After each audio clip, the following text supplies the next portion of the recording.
La Totale Dimanche, bonsoir et bienvenue. Voici le sommaire. Zoom sur l'orientation des nouveaux bacheliers. Ils sont 60 992 à entamer des études supérieures. La volonté de l'État du Sénégal, c'est de parvenir à les répartir dans toutes les universités du pays. Nous allons faire le point avec Abdourahmane Ly sur ces orientations justement. 2021, une initiative africaine grandeur nature structurée en des projets d'intégration. On les retrouve souvent dans les maisons puisqu'elles font partie du décor, les poteries, un métier aussi vieux que le monde mais qui a tout son sens au Sénégal. Avec le temps, la poterie s'est bien modernisée, à suivre dans Bouillon Culture. Nous irons à Paris retrouver notre correspondant permanent Abdoulatif Diop. Au menu ce soir, le fonctionnement des services consulaires en temps de pandémie. La France, à l'instar du reste du monde, fait face à une explosion quotidienne des cas de Covid-19. Un petit détour en Afrique du Sud avant de revenir sur Dakar. Dans Portrait Plante, Kessendour va nous parler de la flore sud-africaine, une des plus grandes richesses du continent. Covid-19 toujours, nous allons ensemble accompagner un médecin du service des maladies infectieuses de Fann. La pandémie a chamboulé la vie du docteur Daoud Tchoub, son quotidien à découvrir dans les moindres détails dans Tranche de vie. Et enfin, Nancy Diouf sera là en fin de magazine, comme toujours, avec ses conseils et surtout une bonne dose de motivation pour démarrer une nouvelle semaine.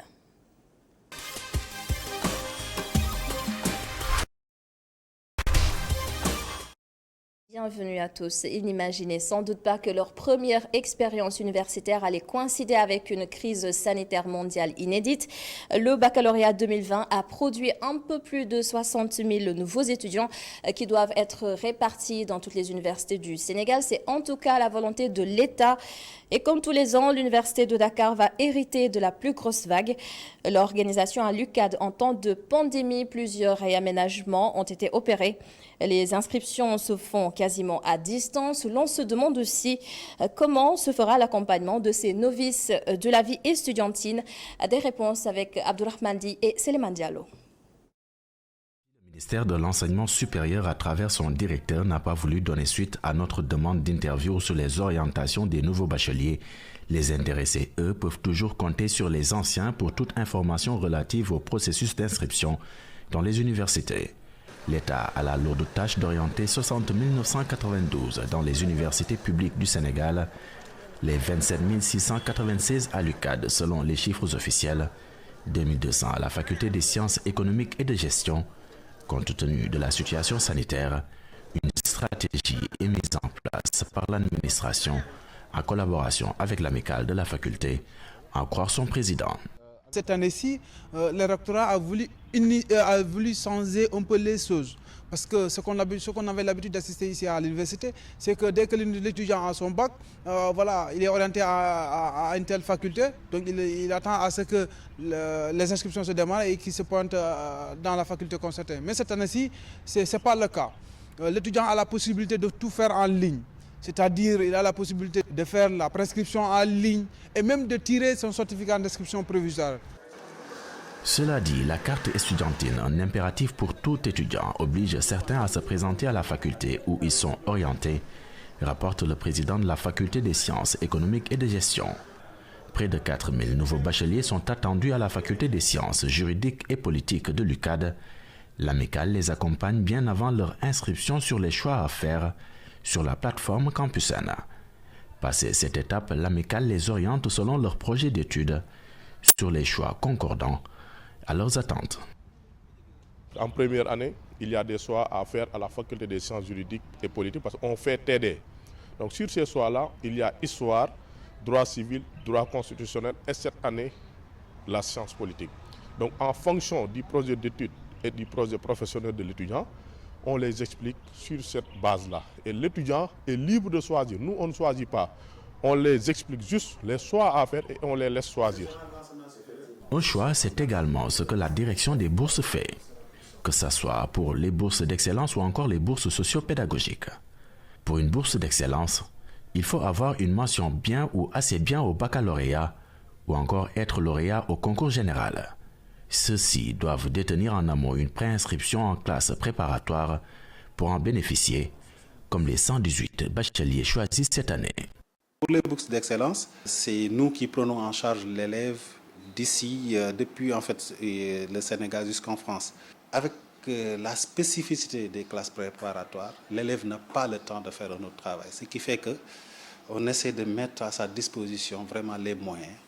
Donc, ce qui fait que la bourse d'excellence équivaut à 650 € par mois. Plus, ils peuvent bénéficier en deuxième année d'un montant, d'un appui pour leur permettre de préparer les concours des grandes écoles et d'un montant de 500 000 francs. Donc, pour pouvoir préparer les concours aux grandes écoles. Pour les bourses socio-pédagogiques, la commission chargée d'en donner ne s'est pour le moment pas prononcée sur les bénéficiaires, renseigne le directeur des bourses. Avec ce type de bourse, l'État ne vient qu'en appoint après inscription de l'étudiant dans une université à l'étranger avec ses propres moyens. Et Abdourahmani, vous avez plusieurs fois tenté de recueillir la réaction du ministère de l'Enseignement supérieur, mais aucune réponse.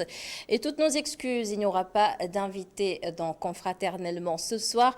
Nous devrions recevoir le journaliste au quotidien Ababacar Gueye-Diop, mais il a été empêché à la dernière minute. On enchaîne tout de suite avec Coin Éco.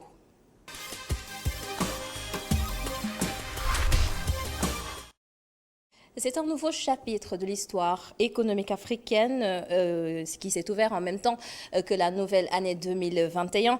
Le 1er janvier dernier, l'intégration continentale a officiellement pris forme. Elle a été matérialisée par la mise en place de la ZLECA, la zone de libre-échange continentale africaine. Et si vous avez encore du mal à cerner la signification, les missions et les contours de la ZLECA, Awa Diop va vous expliquer tout de suite dans ce dossier. Les premiers échanges commerciaux ont démarré à l'orée de 2021 après un report imposé par la propagation de la Covid-19 début 2020. Les contours du concept expliquent la pertinence du report dans ce contexte de crise. C'est un cadre formel qui a été défini dans une zone géographique entre les pays de l'Afrique de l'Ouest ou les pays de l'Afrique de façon globale qui décident d'intercommercer entre eux. Donc sur la base de conditions assouplies, donc moyennant l'exonération de taxes et de charges. Voilà, globalement. Ces transactions concrétisent en effet un rêve tant attendu par les opérateurs, celui de créer un marché africain commun représentant un produit intérieur brut cumulé pouvant atteindre les 3,4 millions de dollars et ciblant 1,27 milliard de consommateurs. Mais cette nouvelle initiative semble irréalisable aux yeux de certains si et seulement. Alors si on considère certains paramètres comme les facteurs bloquants, on peut dire que le continent n'est pas encore apprêté à recevoir ce genre de projet. Mais est-ce qu'il faudrait continuer à se dire que ce n'est pas faisable et attendre que toutes les conditions soient réunies pour le faire, ou est-ce qu'il faut partir aujourd'hui? Parce que moi, j'estime que l'Afrique, pour rattraper son retard, le gap par rapport au reste du monde, et pour avoir sa place, la place qui doit lui revenir de droit dans l'échiquier des échanges internationaux, moi je pense que l'Afrique a besoin de prendre des raccourcis. Et justement, ce projet-là, c'est un raccourci, c'est un raccourci qui lui permet aujourd'hui de pouvoir s'asseoir là où elle doit s'asseoir et de pouvoir proposer une offre de valeur. Et certains paramètres, également appelés facteurs bloquants, devraient plutôt être contournés pour la concrétisation de ce projet d'envergure, selon l'économiste. À ce niveau-là, on a beaucoup de méditation à faire. C'est-à-dire qu'aujourd'hui, je pense que l'Afrique francophone devrait méditer de l'Afrique anglophone pour avancer. Parce que si on considère les premières économies du continent, c'est les pays anglophones. Ils ont des modèles qui sont un peu des modèles anglo-saxons plus ou moins, mais c'est des modèles qui sont beaucoup plus axés sur le pragmatisme. Donc en termes de business, que ce soit sur le plan législatif que sur le plan dans la pratique réelle même de terrain du business. Maintenant, y voir un facteur bloquant, non. Peut-être un élément inspirant, moi je me pencherais beaucoup plus vers ça que de dire que c'est un facteur bloquant. Donc pour résumer ma pensée, je pense que les pays francophones devraient s'inspirer beaucoup plus des pays anglophones, du modèle des pays anglophones, axé sur le pragmatisme pour pouvoir avancer beaucoup plus rapidement, ou en tout cas avancer au même rythme et permettre de pouvoir arriver à l'effectivité donc, de ce projet qui est la ZLECAf. Merci beaucoup. Voilà, donc j'espère que j'ai été un peu... La ZLECAf, plus grand projet de marché unique d'Afrique, est devenu officiellement opérationnel depuis le 1er janvier 2021. Cependant, le processus de négociation des règles devant régir la zone n'est pas achevé et selon Agence Ecofin qui cite quelques experts, sa mise en œuvre complète pourrait encore prendre des années.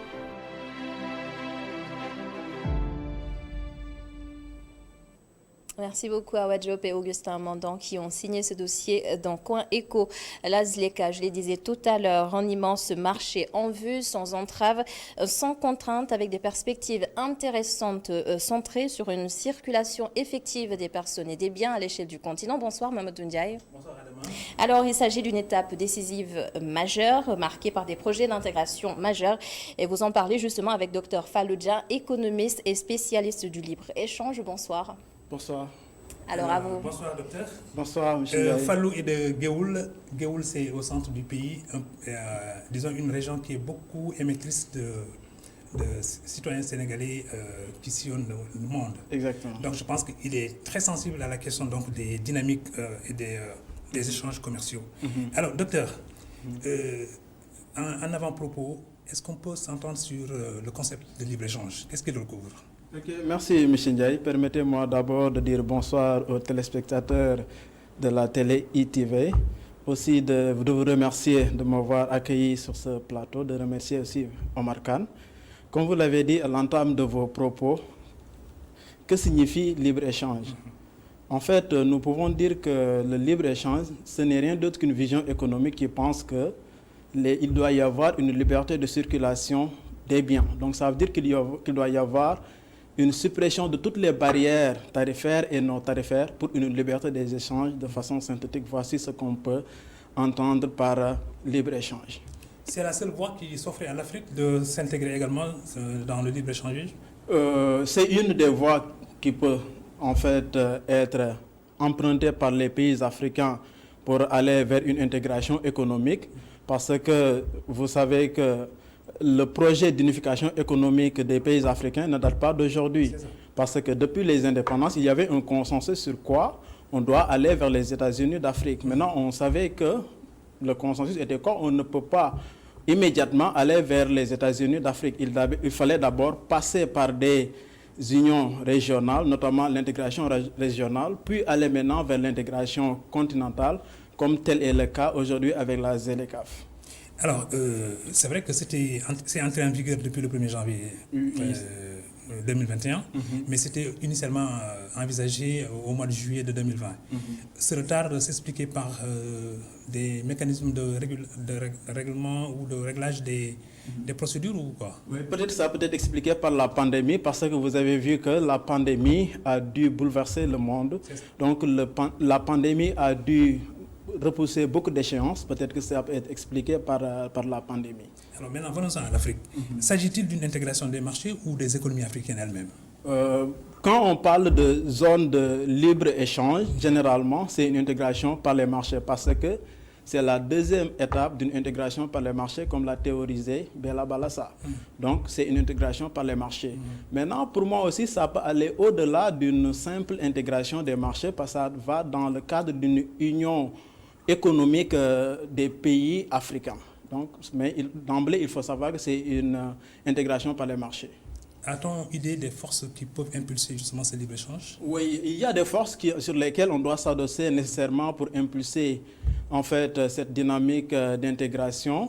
En premier lieu, il y a la taille du marché. Donc le marché est important parce que nous savons que les pays de l'UEMOA drainent pratiquement 1,2 milliard de consommateurs. Donc compter sur le marché peut permettre d'impulser l'intégration. Au-delà du marché, il y a aussi le dynamisme des acteurs. Le dynamisme des acteurs, d'abord l'État. L'État qui peut mettre en place des infrastructures, notamment à la fois physiques et numériques, pour faciliter la circulation à la fois des biens, mais aussi des personnes. Il y a aussi les consommateurs qui appellent aussi la citoyenneté des consommateurs qui doivent préférer les produits qui viennent de notre zone plutôt que des produits qui nous viennent d'autres zones. Il y a aussi les entreprises aussi qui doivent jouer leur partition dans cette dynamique d'intégration en innovant, en innovant, mais aussi en jouant sur le potentiel que nous avons en termes de jeunesse, mais aussi en termes de capital humain. Donc, ils doivent agir sur cela. Autre aussi moteur d'impulsion, c'est la complémentarité des économies. La complémentarité des économies peut permettre à nos économies d'aller vers une intégration aboutie. En parlant de complémentarité, docteur, est-ce que la ZLECA pourrait constituer une alternative pour booster davantage les économies africaines, surtout dans ce contexte particulier, hein, le Covid-19, qui a durement touché nos économies, justement? Oui, la ZLECA peut être une alternative dans la mesure où, vous l'avez évoqué, avec la pandémie où la Banque mondiale a estimé les pertes, notamment en termes de revenus des économies africaines, à 79 milliards de dollars, qui est lié à quoi? Au bouleversement des échanges mondiaux. Donc aujourd'hui, se baser sur nos ressources endogènes et penser un modèle endogène qui va nous permettre de se développer, nous pensons que c'est une alternative pour pouvoir sortir l'Afrique de cette situation. Okay. Mais lorsque l'idée a germé qu'il faut aller vers justement le libre-échange, donc la zone de libre-échange, 54 États ont été des signataires. Mais à l'arrivée, seuls 34 ou même peut-être 37 pays, 34 donc, ont ratifié. Quelle est la nuance entre signataire et ratificateur? Exactement, comme vous l'avez dit, un certain nombre de pays, d'abord, tous les pays africains, on peut dire, ont signé. Mais il fallait y avoir une confirmation de la signature. Maintenant, il y a 54 pays qui ont ratifié, mais comme vous l'avez dit, tous les pays n'ont pas ratifié. 34 pays ont ratifié. 34 pays qui ont ratifié, donc ce qui veut dire qu'il y a 34 pays qui ont confirmé. Donc, qui ont confirmé. La confirmation de la signature. Exactement. Donc, à partir de ce moment, c'est donc dans ces 34 pays que les règles applicables dans l'espace, en fait, parce qu'il y a un certain nombre, comme on l'a dit, parce que quand vous parlez de libre-échange, c'est suppression d'un certain nombre de barrières tarifaires, non tarifaires. Donc, dans ces pays, maintenant, c'est l'ensemble de ces règles qu'on va définir, d'abord sur 5 ans, 90% des tarifs douaniers vont être supprimés. Au bout de 10 ans, 97%. Donc maintenant, dans ces pays-là, ces règles vont commencer à s'appliquer. Alors, c'est appréciable selon les zones et les régions, mais on a constaté que récemment, l'Éthiopie, le Ghana et la Côte d'Ivoire ont développé de puissants réseaux donc de libre-échange.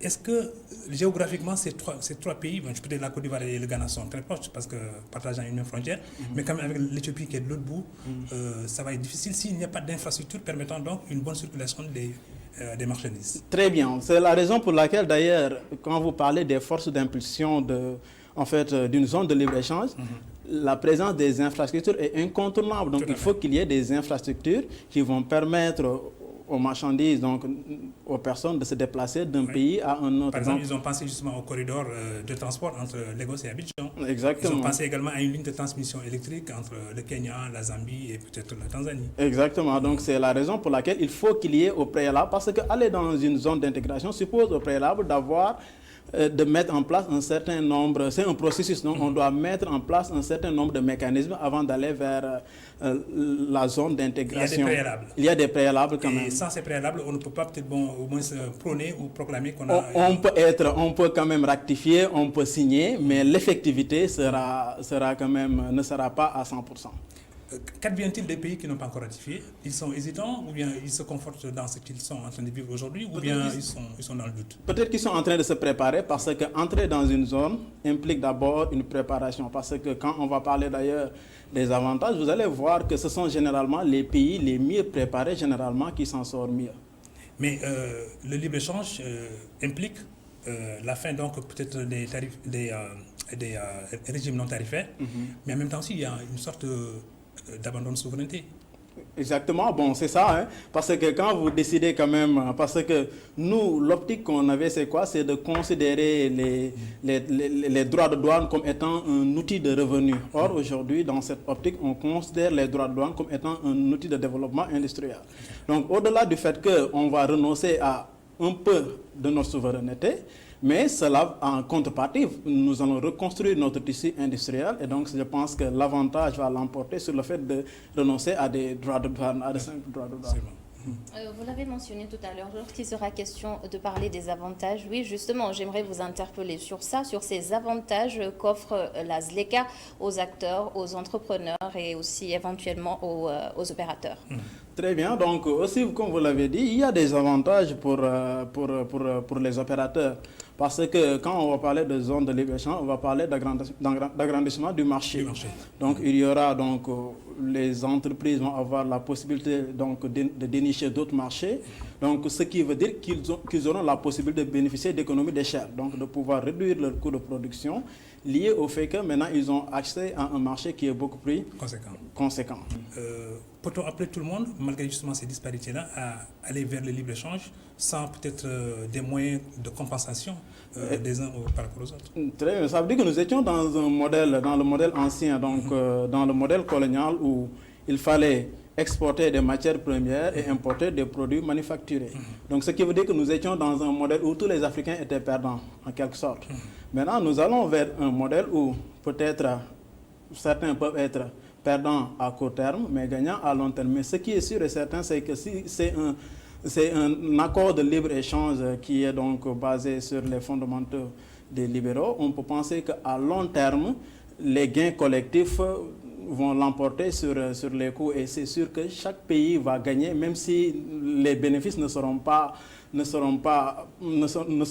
perçus de la même façon, mais chaque pays va gagner quand même.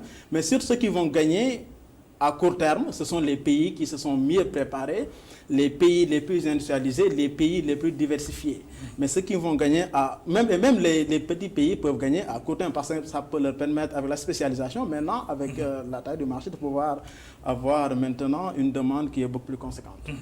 Alors, la CNUSED a dit que les barrières non tarifaires, quand elles sont éliminées, l'Afrique pourrait gagner jusqu'à 20 ou 25 milliards. Vous-même, vous parlez peut-être de 79 milliards que peut-être les gens peuvent économiser quand le libre-échange fonctionne de façon effective. Exactement. Mais supprimer les barrières douanières, c'est un monde à l'envers pour un certain nombre de pays et même peut-être pour l'univers des douaniers. Exactement, oui, on peut penser à ça, bon, mais il faut essayer de regarder maintenant, de faire un arbitrage en termes de coûts et d'avantages.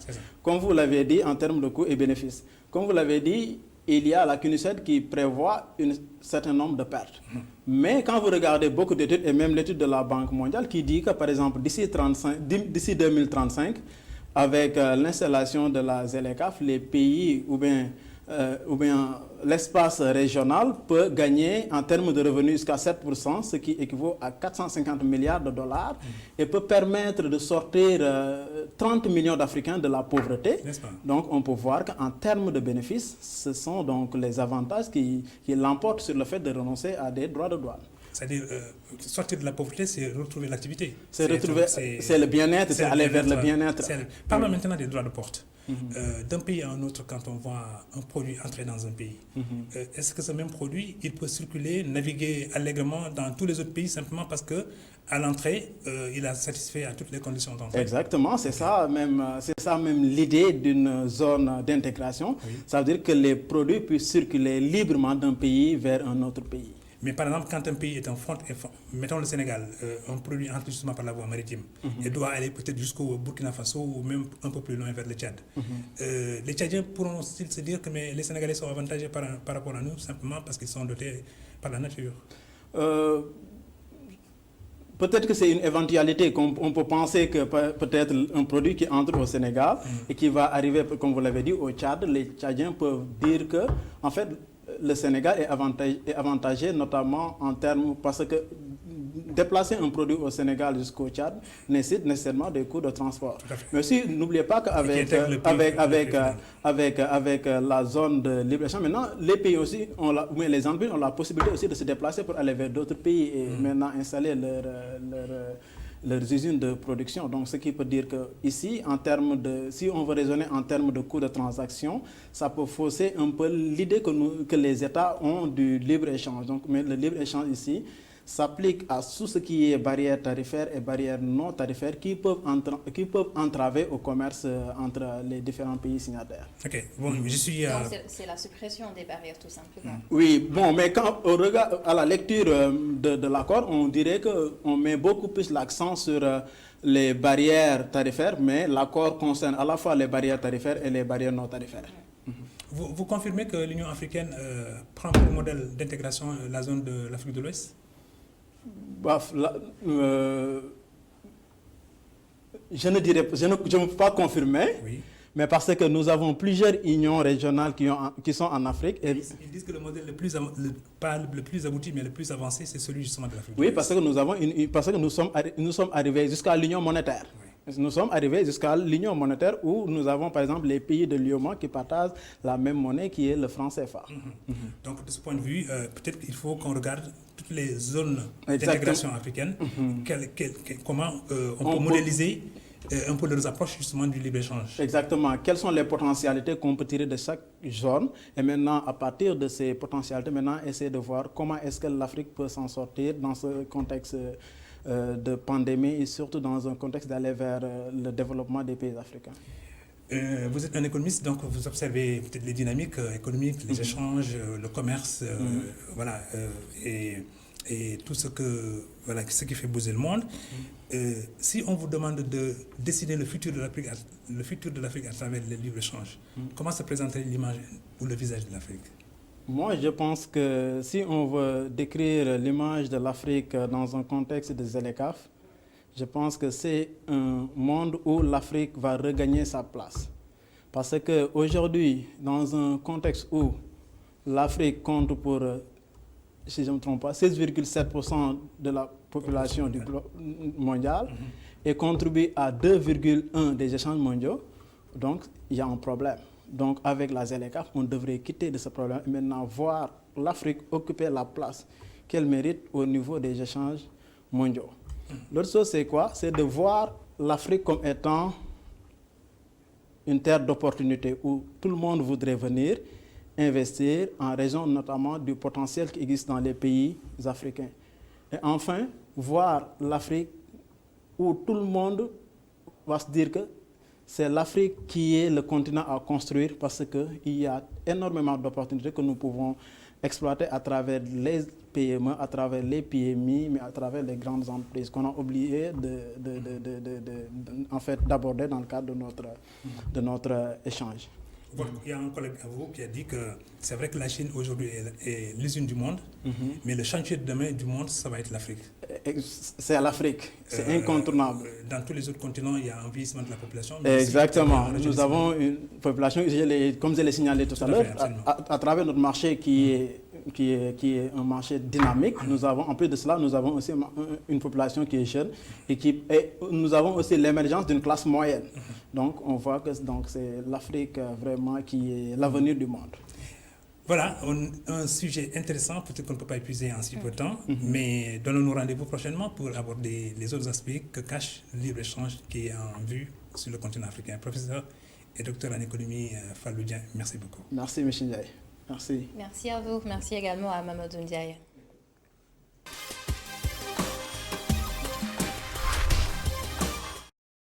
Notre sujet culture de ce soir, la poterie, un art qui transcende les âges et serait apparu de 6 à 7 000 ans avant Jésus-Christ.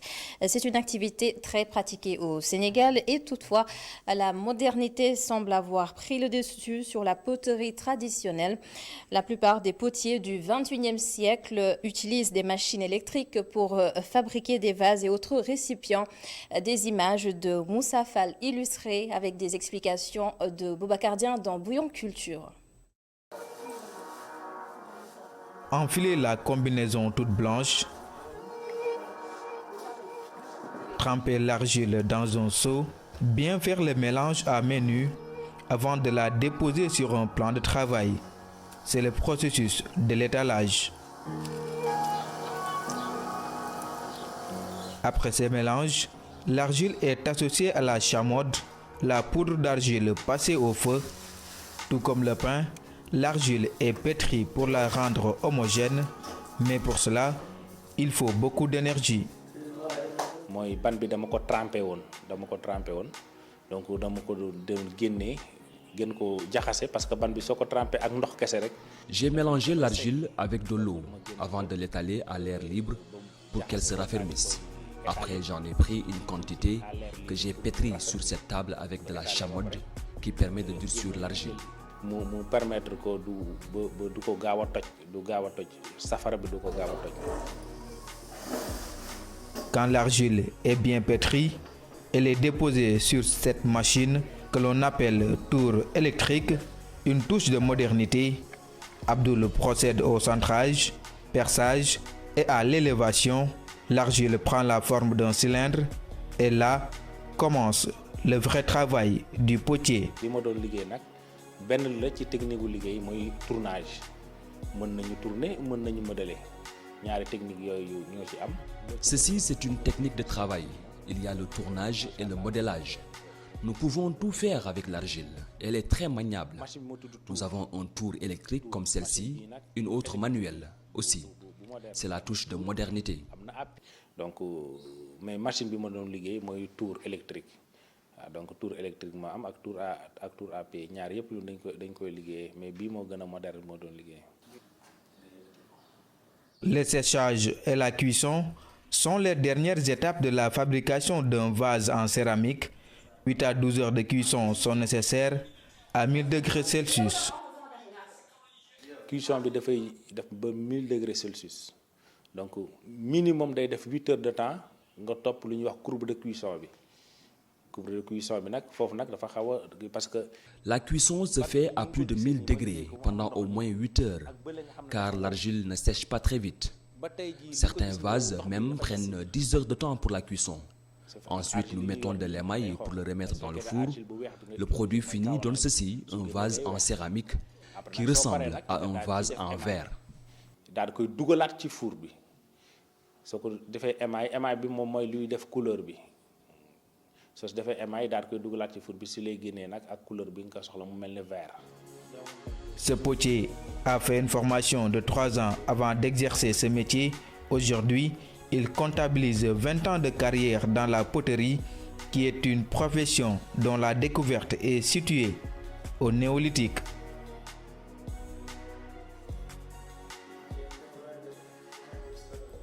Alors, Boubacar Dieng est avec nous sur ce plateau. Bonsoir Boubacar et bienvenue. Merci beaucoup. Je vais d'abord vous demander, puisqu'on parle de modernité et style traditionnel, est-ce que, nous sommes au XXIe siècle, vous l'avez vous-même dit, est-ce que vous oseriez adopter une coiffure afro, comme au temps de James Brown ou bien les Jackson 5 peut-être? Je pourrais le faire puisque mon ami Omar Khan l'a fait. Donc, ça ne poserait aucun problème. C'est carrément différent. Alors, avec cette illustration, est-ce que nous pouvons dire que la modernité a pris la place de la poterie traditionnelle? Oui, nous pouvons affirmer cela, mais de l'autre côté aussi, il y a une sorte de complémentarité entre la poterie moderne et celle traditionnelle, puisque nos grands-parents, donc, quand ils avaient l'habitude de fabriquer des canaries ou bien des encensoirs, donc, n'avaient pas les machines que Abdullah actuellement, comme les tours électriques, et les tours aussi à pied, il y en a. Donc, avec ça, ils fabriquent des vases, des canaries en moins de temps. C'est un peu plus facile. C'est plus facile, c'est plus rentable aussi. Donc, avec ce travail qu'ils font aussi, donc, ils aident les femmes potières qui sont dans les autres régions comme la Casamance pour qu'elles aussi puissent s'approprier ces nouvelles technologies-là ou bien ces nouvelles machines-là pour que le travail aussi soit moderne comme Abdoul le fait et l'association des potiers et céramistes du Sénégal. Est-ce que la poterie est connue au Sénégal, est bien connue? Oui, dans certaines régions, comme je l'ai dit tantôt, en Casamance, si vous y allez, il y a des femmes qui utilisent certains récipients qui sont à base de céramique ou bien d'argile pour la cuisson du riz blanc. Donc en Casamance, le riz blanc est à base presque de tous les plats et c'est avec ça qu'ils préparent ou bien que les femmes préparent leurs plats. Après cela aussi, on peut dire que les Sénégalais connaissent ou bien méconnaissent un peu la poterie puisque les encensoirs que nous utilisions d'habitude, que nos grands-parents utilisaient d'habitude, sont maintenant remplacés par d'actualité, hein. Mais il y a les encensoirs électriques qui sont là. donc oui, qui prennent la place. Les traditionnels sont aussi là. Oui, mais selon vous utilisez quel ascenseur? Non, ou je pas ne encore? pas à cette question. Voilà, donc il y a les ascenseurs électriques qui sont plus prisés par les femmes que les ascenseurs faits à base de céramique ou bien d'argile. Donc on peut dire que les Sénégalais méconnaissent un peu l'utilité de la poterie en ces temps-ci, au XXIe siècle. Et une dernière question, comment ils font avec leurs mains? Oui, donc il trempe ses mains dans de l'eau. Il y a une bassine d'eau qui est à côté. Donc ça lui permet comment dirais-je, de laisser l'argile sur la machine, que l'argile ne se colle pas à sa main. Donc c'est comme ça qu'il travaille. À chaque minute, il trempe sa main. Ensuite, il revient pour modeler, pour donner un peu plus de forme au vase qu'il est en train de construire. Et on ne peut pas utiliser de gants? Non. S'il utilise des gants, il ne pourra pas avoir la forme qu'il souhaite. Voilà. Donc l'esthétique, tout cela, il faut tout faire à main nue. Donc même pour mélanger l'argile, il le fait à main nue. Donc travailler aussi avec la machine, tout se fait à main nue. Après, il reste la décoration pour donner une touche un peu particulière. J'espère qu'il vous a appris. Bon, j'ai un peu appris et ce qu'il a fait, je le voyais sur TikTok. Donc, je ne savais même pas que les Sénégalais pouvaient le faire. Ça a été une grande découverte pour moi et je lui en remercie beaucoup. Ouais. Merci, Boubacar Dieng. Je vous en prie. Rendez-vous dans une semaine. Inch'Allah. Alors, tout de suite, ailleurs art.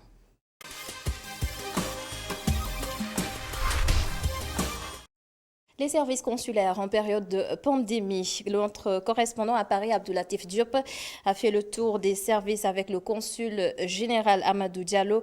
Suivons son reportage. Le consulat du Sénégal à Paris ne chôme pas en ces temps de crise sanitaire. Malgré la pandémie de Covid-19 qui plombe beaucoup d'activités professionnelles, le personnel du consulat se met au rythme habituel. Le consulat général accueille la communauté sénégalaise en imposant des gestes barrières édictés par les autorités sanitaires. Il faut vraiment se laver les mains. Voilà, donc les gens vont attendre ici un peu, vont se patienter ici un peu. Donc à l'intérieur, on a des guichets. Donc ils déposent ici leurs documents. Même si certains usagers se plaignent souvent de certaines lenteurs au service des passeports et cartes d'identité, les autorités s'efforcent tant bien que mal à satisfaire nos compatriotes maximum dans les 48 heures. Depuis la reprise, précisément le 7 novembre, on prenait 20 personnes par jour, mais là, on est à 100 par jour. Sauf les interventions, parce qu'il y a des gens, au dernier moment, ils ont des difficultés et ils ont des rendez-vous au niveau de la préfecture. Et là, par rapport au rendez-vous, quand la personne donne une pièce justificative selon l'urgence, on le prend en urgence. Les retraits se font le lendemain à partir de 13h. Le consul général Amadou Diallo, accompagné de l'ambassadeur itinérant chargé de la diaspora, Fodé Silla, a fait le tour des services pour constater le fonctionnement quotidien de ses agents. Ici, on peut dire qu'on reçoit à peu près les sauf-conduits, une centaine de personnes pour les sauf-conduits. Les passeports, c'est 100. Les cartes d'identité entre 70 et 100, ça varie. Après, à l'état civil, on a à peu près 50 personnes et on a aussi, ça c'est vraiment les dépôts physiques, mais on a aussi des dépôts via Internet. De l'espace Teranga au ticketing, à la salle d'attente, en passant par les services d'état civil, la galerie d'exposition et la salle de production des passeports, on constate un rythme effréné des agents malgré certaines complaintes. Le directeur des passeports, Babacar Dieng, ne cache pas les difficultés malgré les nombreux efforts. Et des fois, une personne vient et te dit que vous m'avez dit de venir à 10 heures. Je suis là depuis 2 heures de temps. Vous ne l'avez pas fait. J'ai mon train à prendre à telle heure. Je suis là depuis telle heure, c'est pas fait. Alors que la correction se fait à Dakar. Des fois, il y a des problèmes techniques, le réseau ou les machines. Il y a tout ce qui suit. En ce temps de Covid, beaucoup de services se font en ligne et par rendez-vous pour éviter au maximum le contact physique. Fodé Silla se dit très satisfait de ce qu'il a vu. C'est important pour moi d'être là aujourd'hui, de faire le tour des services consulaires et des aides qu'on apporte à notre diaspora. Depuis que le président de la République m'a nommé, la seule chose qu'il a toujours demandé à mon encontre, c'est de dire qu'il faut veiller au bien-être de nos compatriotes. Et je suis heureux de voir que le consul général avec son équipe aujourd'hui, même à cette période de confinement, même durant cette pandémie, ont su créer des conditions pour que nos compatriotes sénégalais puissent pouvoir avoir accès à leur passeport, à leur pièce d'identité. Le consulat du Sénégal à Paris tourne en plein régime malgré les contraintes. Amadou Diallo a mis en place un système d'organisation qui leur permet de s'adapter aux nombreuses demandes formulées par les Sénégalais de la diaspora.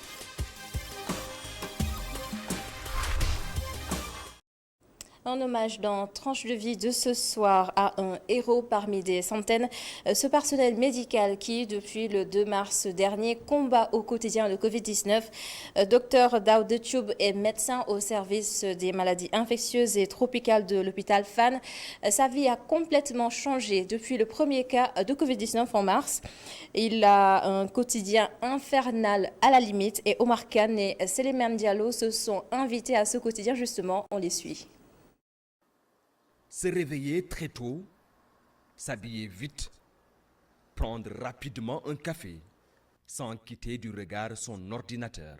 On a une plateforme de suivi des malades, on a une plateforme où on a accès au dossier des malades. Donc à tout moment, nos collègues qui sont à l'hôpital partagent avec nous l'état des malades, donc on peut même suivre ces malades-là à distance. Donc c'est un travail qui est continu, donc que ce soit à la maison ou à l'hôpital. Un travail continu pour Dr Daouda Thioub, infectiologue et coordonnateur adjoint du CTE de Fann, qui depuis mars 2019 n'a presque plus de vie.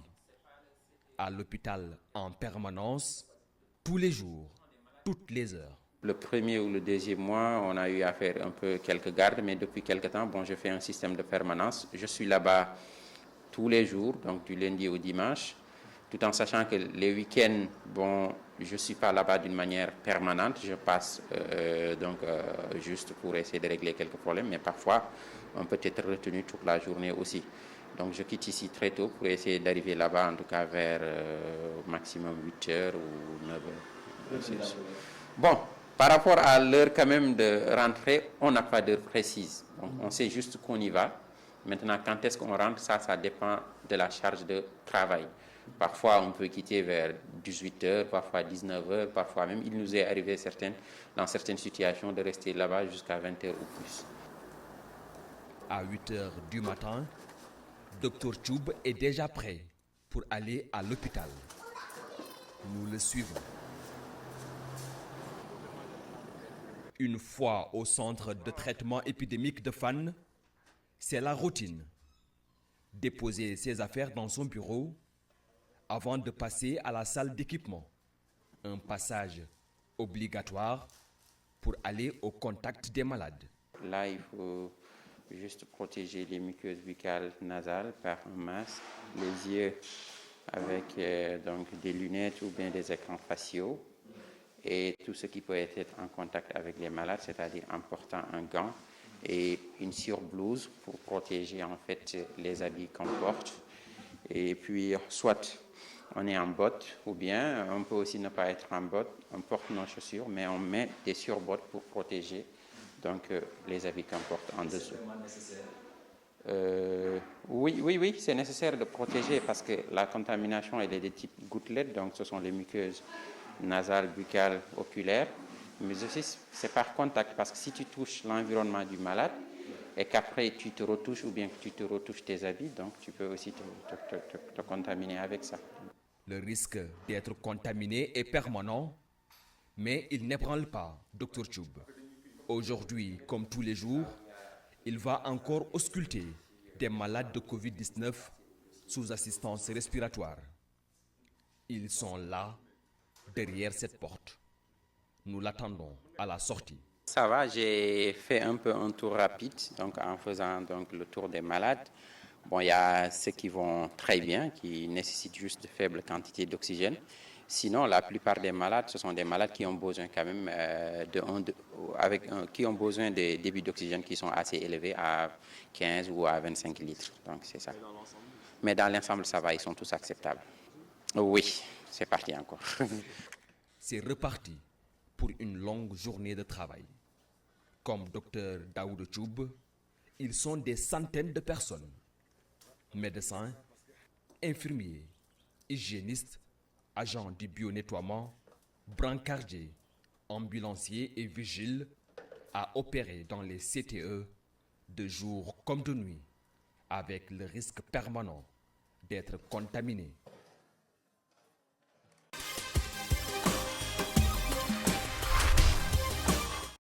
L'Afrique du Sud, un magnifique pays que le Covid-19 est en train de ravager. Aujourd'hui, Kessendour a choisi de nous parler d'une de ses richesses, sa flore, avec en tête de file la protéa, une fleur originale devenue emblème, son récit.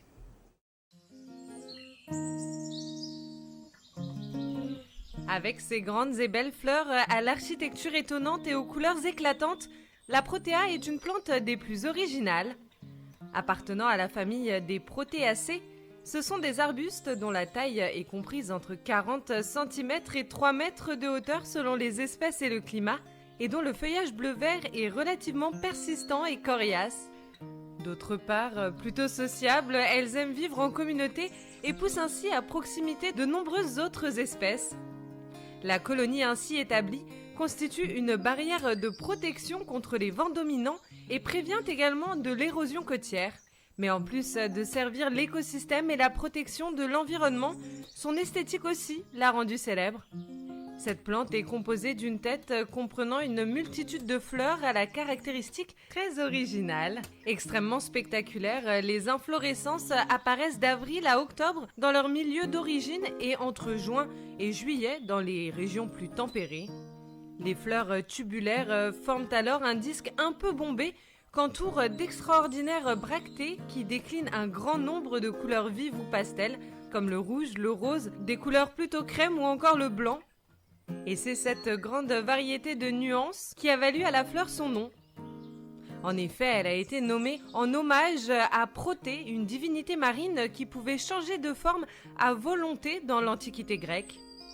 À la fin de la floraison, un cône apparaît en lieu et place de chaque fleur, et c'est le cœur de ce cône qui referme les graines de Protéa.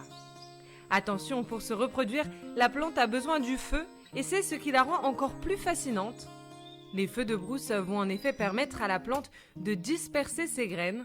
Or, les feux, pour la plupart conséquents aux orages en Afrique du Sud, ne doivent pas non plus être trop fréquents, car la plante a besoin d'une vingtaine d'années avant de se reproduire à nouveau. Mais pas de panique, comme je vous le disais plus tôt, les protéas sont des plantes d'une grande résistance. Elles demandent un sol bien aéré et un environnement frais pour leurs racines. Mais mis à part cela, elles peuvent supporter des températures allant jusqu'à 35 degrés et également survivre au froid givrant. Des caractéristiques de force, de beauté et d'adaptation qui en ont fait la fierté des Sud-Africains, qui l'ont d'ailleurs érigé en emblème.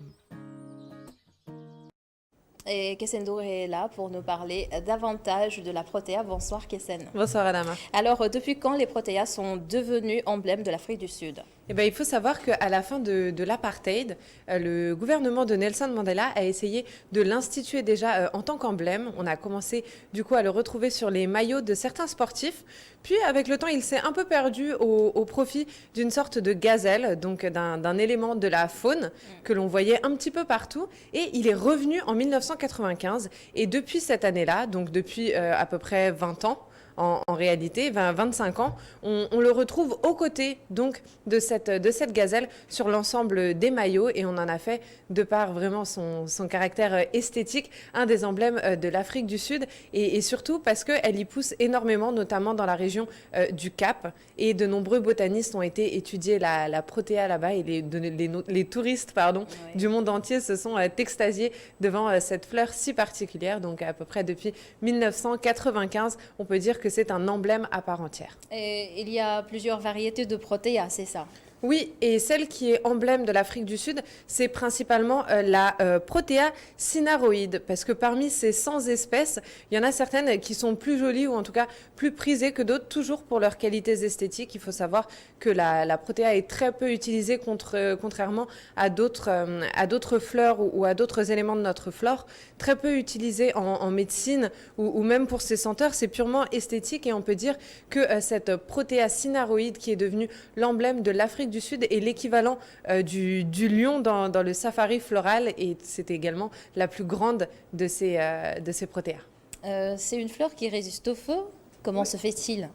Oui, tout à fait. Alors, le feu a la particularité d'ouvrir le fruit et de permettre la dispersion des graines. C'est pourquoi il est essentiel pour permettre la reproduction. On l'a vu dans ce récit, elle se reproduit à une fréquence extrêmement peu régulière. Il faut compter 20 ans pour qu'elle puisse se régénérer, mais il lui faut absolument du feu. Donc les feux de brousse dont tout le monde a si peur en Afrique, eh ben, c'est plutôt propice au développement de la protéa. Et pour tout ce qui est du reste de son développement, eh ben, il faut savoir que ce sont les rongeurs, mais également les scarabées et les oiseaux qui participent à la pollinisation et qui permettent donc au nombre de spécimens de grandir et donc de se reproduire. Mais le feu est absolument essentiel. Par contre, il ne faut pas qu'il soit trop fréquent pour ne pas venir derrière brûler les graines qui avaient été au préalablement dispersées par les premières flammes, mais vraiment essentiel aux protéas.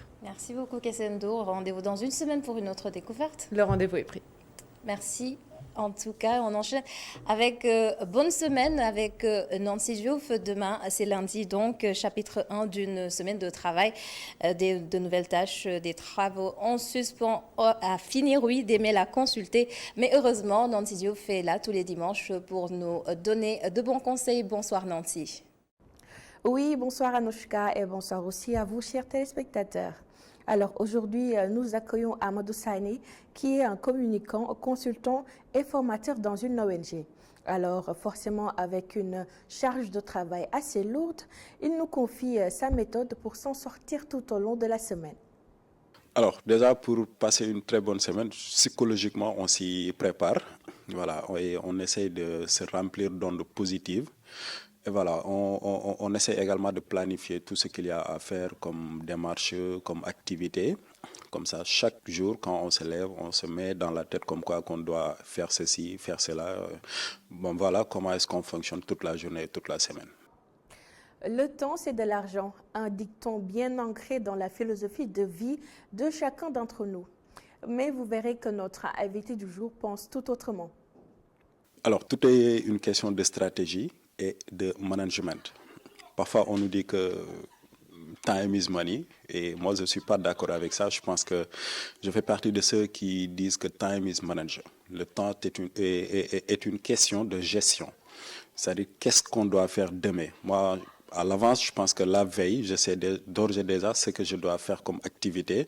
Donc, le conseil ou l'astuce qui me permet en tout cas de bien gérer ma journée, de bien gérer ma semaine, c'est de tout planifier. J'évite d'improviser. Certes, il peut arriver qu'on improvise, mais quand même c'est très minime.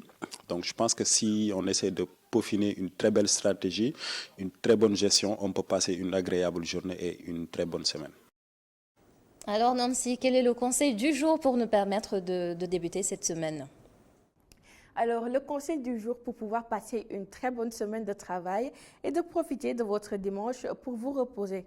Quelle que soit votre définition de la détente entre faire du vélo, de la lecture ou bien faire des visites en famille, l'important c'est de consacrer un maximum de temps. Et vous verrez que commencer la semaine bien reposée est une condition fondamentale à un bon début. Merci beaucoup Nancy Diouf pour ces précieux conseils. Merci également à vous d'avoir été avec nous sur ITV. C'est la fin de la totale dimanche, oui. Rendez-vous dans une semaine, mais on se retrouve demain dans le 19h45. Merci également à toute l'équipe de la régie. Bonne semaine à tous.